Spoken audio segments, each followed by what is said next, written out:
Guys, they always says behind every successful woman is a story that didn't make it to the highlight reel, a chapter so painful it rarely gets told until the weight of carrying it alone becomes too heavy to bear. When Nollywood actress Sonia Uche finally opened up about her childhood, the internet didn't just listen, it collectively held its breath, then exhaled in a mixture of heartbreak, anger, and profound respect. This wasn't one of those vague, I had it rough, celebrity testimonies that leave you wondering if they're talking about having a small bedroom or actually struggling. This was raw, specific, and devastatingly real. Sonia revealed that her upbringing was nothing like the glamorous, put-together image social media projects, that behind the beautiful photos and successful career was a little girl who grew up without something fundamental that every child deserves, a father's love, presence, and protection. But here's where the story gets even more infuriating and unfortunately all too familiar for anyone who understands certain cultural realities. Her father didn't leave because of addiction, abuse, or irreconcilable differences with her mother. He left for a reason so petty, so rooted in outdated patriarchal nonsense that it makes you want to reach through time and shake some sense into him. He abandoned his family because his wife gave him 4 daughters and no son, as if the gender of his children was something his wife chose from a menu, as if his daughters were somehow less valuable, less worthy of his time and love. Let that sink in for a moment because this is the kind of backwards thinking that still ruins families across Africa and beyond, even in this modern age where we should absolutely know better. A man looked at 4 healthy, beautiful children, 4 human beings he helped create, 4 daughters who would grow up to be accomplished women, and decided they weren't good enough because they didn't have the right chromosomes. The sheer absurdity of it would be funny if it weren't so tragic and so common. This mentality, particularly strong in certain Nigerian communities and especially among some Igbo traditionalists, holds that a male child is essential to carry on the family name, inherit property, and perform certain cultural rites. Women, according to this ancient logic, are temporary members of their birth families who will eventually belong to their husbands' families, so what's the point of investing in them? Never mind that these same undervalued daughters often become the ones who actually take care of aging parents, who send money home consistently, who check in regularly and ensure their parents' needs are met. Meanwhile, the precious sons that were so desperately wanted often disappear into their own lives, too busy or too distant to bother with the parents who sacrificed everything for them. The irony is thick enough to cut with a knife, yet the preference persists, destroying families and traumatizing children who internalize the message that they are somehow insufficient simply because of their gender. Sonia's revelation painted a picture of a childhood marked by absence and the specific kind of pain that comes from knowing you were rejected not for anything you did, but for something you had no control over. Growing up without a father's care or shelter isn't just about missing one person, it's about all the moments that should have had him in them but didn't. It's the empty seat at school events, the questions from other kids about where your dad is, the birthdays and achievements celebrated with a hole where paternal pride should be. It's watching other girls get walked to school or helped with homework or protected from the world by their fathers while you learn too early that you have to be tougher, more independent, more self-sufficient because that protection isn't coming. For Sonia and her sisters, this absence was compounded by the knowledge of why he left, which adds an extra layer of rejection. It's not just that he wasn't there, it's that he actively chose not to be there because they weren't male. Imagine processing that as a child, trying to understand why your very existence disappointed someone who was supposed to love you unconditionally. The psychological impact of that kind of rejection ripples through a person's entire life, affecting their self-worth, their relationships, their ability to trust and feel secure in love. The cultural context here cannot be ignored because this isn't just one man's individual failing, it's a systemic issue that reflects deeply ingrained values that need to be challenged and dismantled. The obsession with male children in certain communities reaches genuinely bizarre levels, where women are blamed, shamed, and sometimes divorced for failing to produce sons, as if they have any control over which sperm fertilizes the egg. Basic biology tells us that the father's contribution determines the child's sex, but somehow women bear the blame and consequences. Families perform elaborate rituals, visit spiritual consultants, and try every folk remedy imaginable to ensure male children, treating daughters as consolation prizes or outright disappointments. Women who give birth to girls face subtle and not so subtle pressure to keep trying until a boy arrives, their worth as wives and mothers seemingly contingent on producing the correct gender.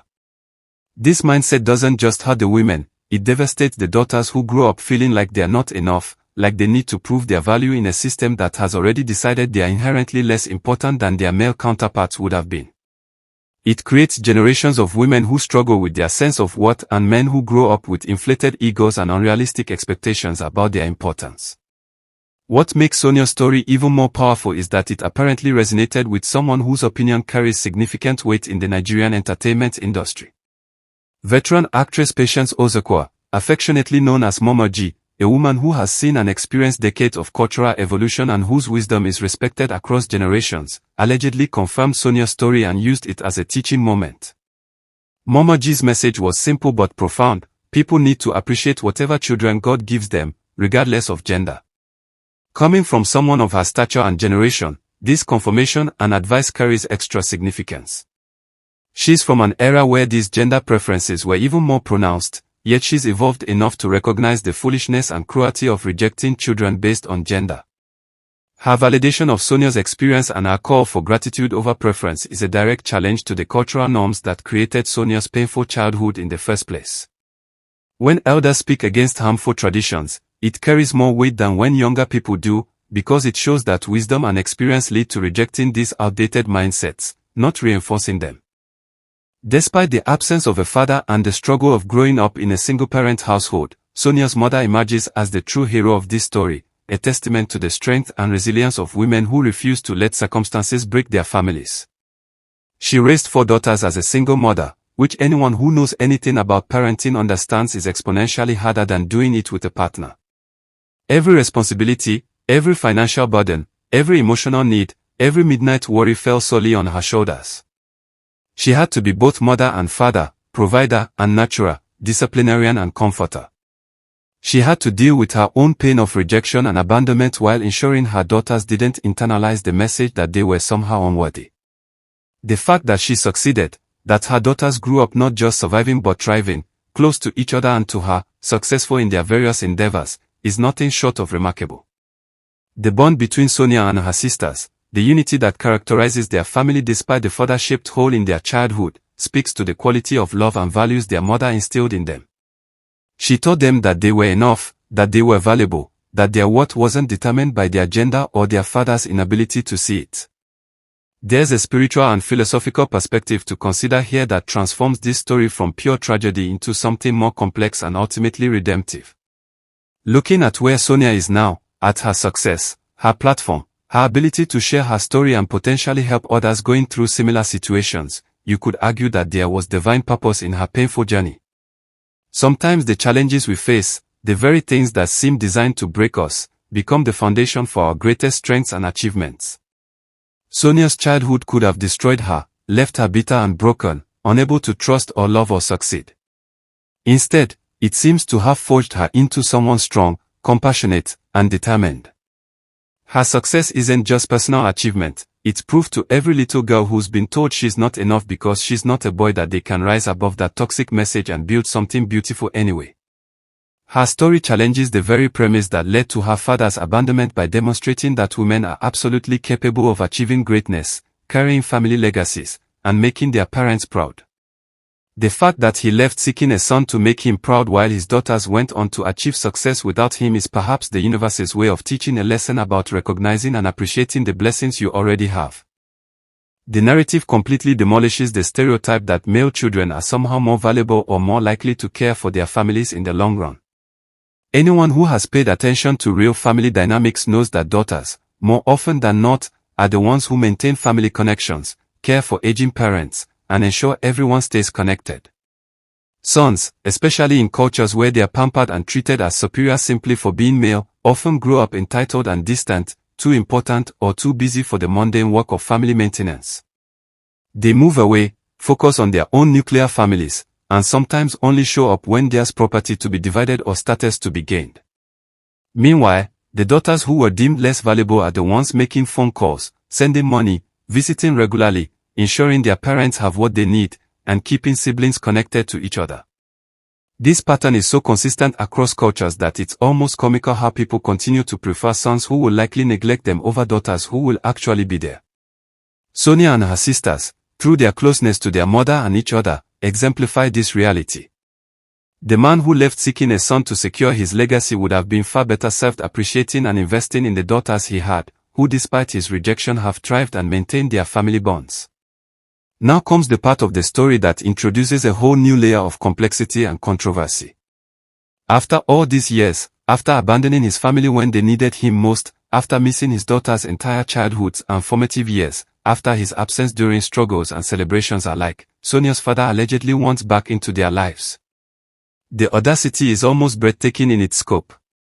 He didn't just step out for cigarettes and lose track of time. He made a conscious choice to abandon his family because they didn't meet his gender specifications.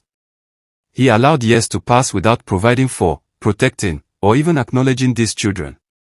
And now, presumably after seeing that his daughters have become successful despite his absence, or perhaps simply because he's older and realizing the foolishness of his earlier choices, he wants reconciliation. This raises profound questions about forgiveness, family obligation, and what, if anything, is owed to someone who contributed biological material but failed spectacularly at actual parenting. Does the fact that he's their biological father entitle him to access and relationship after decades of abandonment? Should Sonia and her sisters welcome him back with open arms, grateful that he's finally deigning to acknowledge them? Or is there a statute of limitations on parental abandonment after which you've permanently forfeited your right to call yourself a father? This isn't a simple question with an obvious answer, and it's one that many people face when estranged parents try to reconcile after years of absence. On one hand, there's the cultural and religious pressure to forgive, to honor your parents regardless of their failures, to be the bigger person and allow reconciliation. Forgiveness, we're told, is for our own peace, not really for the person who wronged us. Holding on to anger and resentment only poisons our own lives. Plus, he's getting older, and do you really want to live with the regret of not reconciling before it's too late? These are the arguments that well-meaning people will make, pressuring Sonia and her sisters to open the door to a man who closed it on them decades ago.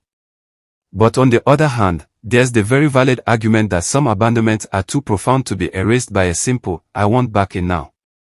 This man didn't just make a mistake, he rejected his children for years based on their gender, sending a message that they were fundamentally unworthy of his love and presence. His absence had real consequences for their emotional development, their childhood experiences, their sense of security and self-worth. Why should they now be expected to perform emotional labor, to manage his feelings and facilitate his redemption story, after he couldn't be bothered to do the basic work of parenting? The reconciliation question also brings up uncomfortable realities about timing and motivation. Where was this desire for reconciliation when they were children who actually needed a father? Where was it during their teenage years when they could have used guidance and support? Why is it showing up now, after they've already done the hard work of healing and building successful lives without him? It's difficult not to be cynical about the timing, to wonder if his sudden interest in family connection has anything to do with his daughter's success or his own aging and loneliness. People often regret their choices when consequences become real, when they are older and isolated and realizing that the sons they desperately wanted either never materialized or aren't providing the care and connection they expected. Suddenly those rejected daughters start looking pretty good, and reconciliation becomes appealing not out of genuine remorse but out of need.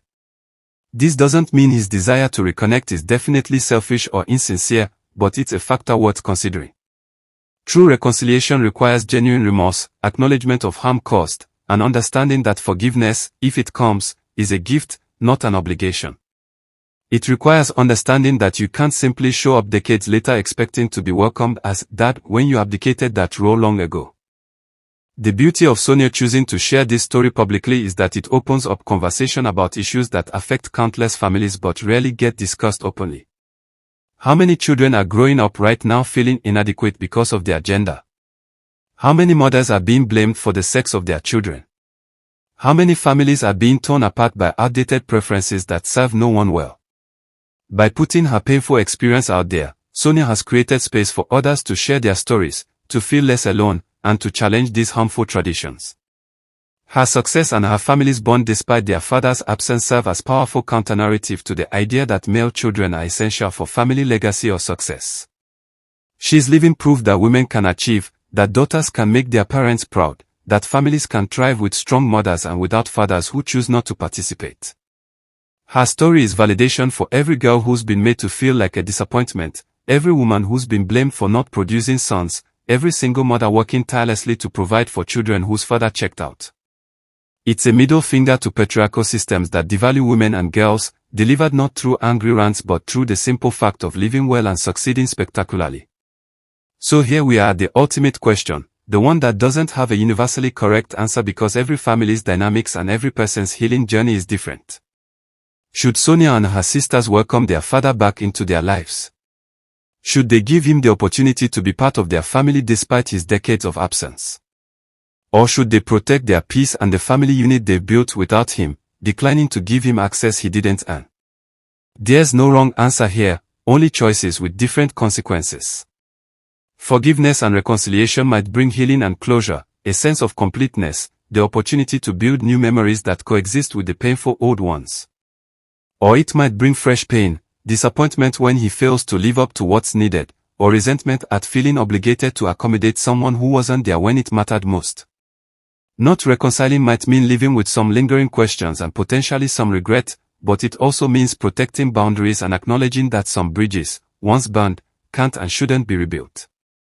What would you do in their position? Would you open the door to someone who closed it on you for something beyond your control? Would forgiveness come easily, or would you need to see concrete evidence of change and genuine remorse first? This isn't just Sonia's story, it's a situation playing out in families everywhere, and the answer matters. Drop your thoughts in the comments below because this conversation is one worth having. Would you forgive and forget, or are some abandonments too profound for simple reconciliation? Hit that subscribe button for more real stories about real issues, share this with someone who needs to hear it, and let us know where you're watching from because this conversation transcends borders and cultures. Remember that your worth isn't determined by anyone else's inability to see it, that strong mothers raise strong children, and that sometimes the family you build is stronger than the family you were born into. We'll catch you in the next one, and until then, keep questioning traditions that don't serve love, keep lifting up the single mothers doing impossible work, and keep reminding the daughters of the world that they are more than enough exactly as they are.